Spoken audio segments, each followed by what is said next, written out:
So I'm delighted this afternoon to be with Richard. Richard was introduced me at PPN Stratford a few months ago. I attended. I have to admit, I was a bit exhausted that evening. I thought, do I go? Don't I go? And I went along anyway. So I heard Richard's presentation and really amazing. So for those of you who don't know Richard, just some notes on Richard's bio. Richard's worked on thousands of projects valued at over £100 million and across a number of different sectors, not just resi, also commercial, government as well, Ministry of Defence. Richard, what blew me away on the evening was about subbies. You know, I've never heard anyone say it before. I've heard the word subbies since I was a little kid, because my dad was in construction. Um, and if you're in construction, you've always hear the word subby. It's there's lots of words I never heard of, which you mentioned on the night, and which people mention. But subby, you always hear. People. It's just left, right, center. But your association with the word subby and going into a little bit more detail, you don't just see all subbies as the same, which I have to admit I certainly did prior to your presentation. So do you want to elaborate on that? Yeah, sure. So firstly, great to catch up with you.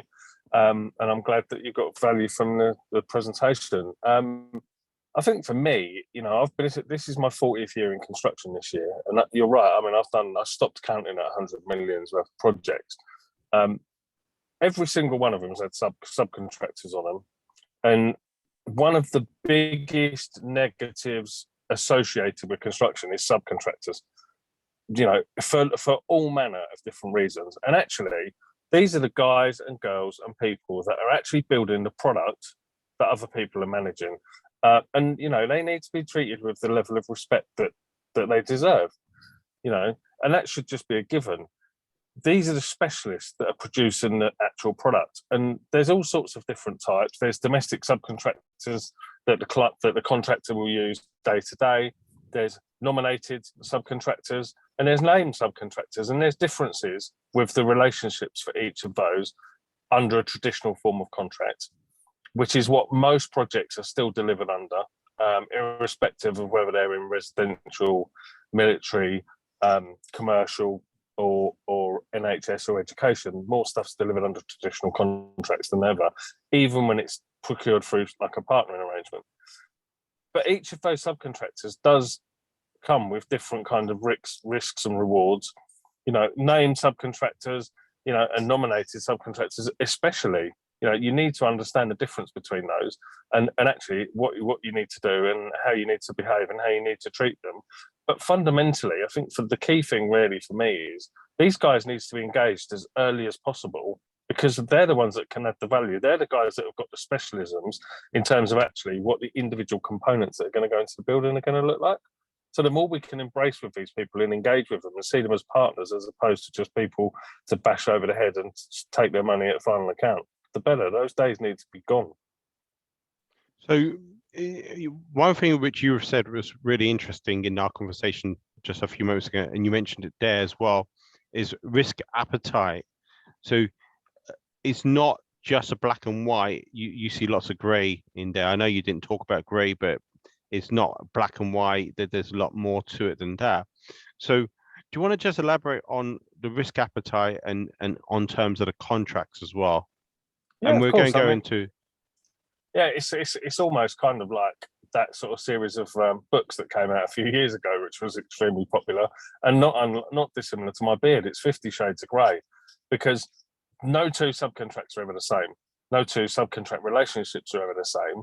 And there are different sort of methods of construction procurement, depending on what the appetite of the client or the employer is. There's different ways that they can go about delivering works. You can do it on a traditional contract, whether that's a minor works or an intermediate or a standard building contract. You can do it as design and build if you really want to sell your soul. Or you can actually do it on a construction management project. And the key difference there is that under construction management, it's the client that has the relationship with the trade package contractors, as opposed to having a main contractor. And the real big benefit for clients from that perspective is that actually what they end up with then is a construction manager whose only vested interest is in delivering the project. They've got no commercial relationship. They've got the construction manager doesn't actually have any contractual tie to those trade contractors. So what it means is that A, you're not paying main contractors overheads and profit, but also the construction manager's only interest is in delivering the scheme. So whether this package contractors' values go up and down is largely irrelevant. So what you don't get is loads of skewed information about actually what the subcontract costs are, which from a client perspective is a massive win because they've got direct control over actually what's going on with those trade packages. And it's becoming an increasingly popular procurement model. Richard, in terms of your background and expertise, as I say, it's very varied. It's not one particular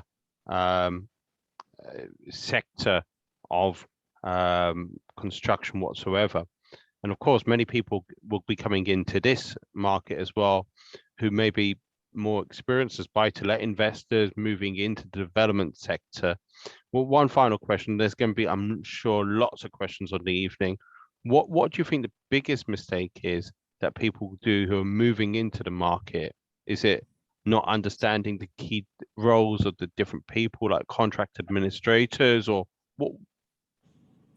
I think the biggest challenge that we see with people that either we get parachuted in to sort out their projects, or we're actually working with in a coaching or mentoring capacity, is there's a belief that they've done a flip, or they've done a refurb, or they've done like a 3 or 4 bedroom mini mo or HMO, and then all of a sudden they want to start doing £1 million commercial conversions, and they don't necessarily have the education and the appreciation of actually what goes into setting up and administering those contracts correctly to determine their success. And there's a direct correlation between the amount of time you invest pre-contract to the outcome you get post-contract. If you don't put the time in at the front end and get it set up properly, you can only expect to get an unholy mess at the end because nobody knows what they're doing. There's no records, there's no accountability, and actually there's no responsibility.